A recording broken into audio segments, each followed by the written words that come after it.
Census takers are dogged in their determination to count every person in America.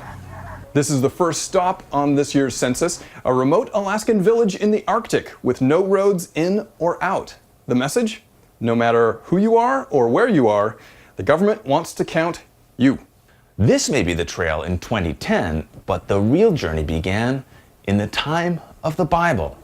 The Gospel of Luke says Jesus was born when Joseph and Mary were on their way to Joseph's birthplace to be counted in a census. Margot Anderson, an urban studies professor at the University of Wisconsin in Milwaukee, says that for more than 1,000 years, leaders counted heads for two reasons. To find out who could be drafted into the army or who would be liable for taxes.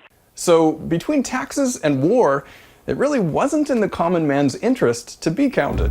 Flash forward to a little experiment in democracy called the United States. When the Founding Fathers were shaping the Constitution, they realized the only way to have a representative government was to find out how many people needed to be represented in the first place.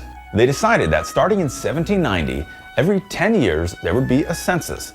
That census recorded New York City as the nation's largest city, with a whopping 33,000 people. Not even enough to fill up Yankee Stadium. Decade after decade, the census workers counted with paper, pens, and eventually computers. And a strange thing started to happen.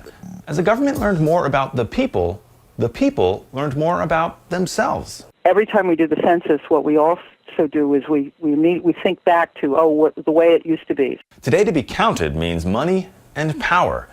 The tally will help determine how $3 trillion in federal money will be distributed over the next 10 years for schools, hospitals, roads, and other projects. And if you think the issue of congressional seats was settled long ago, check this out. Based on current predictions, these states are expected to gain population and therefore gain members of Congress. And because the total number of U.S. representatives is fixed, these states will most likely lose representatives.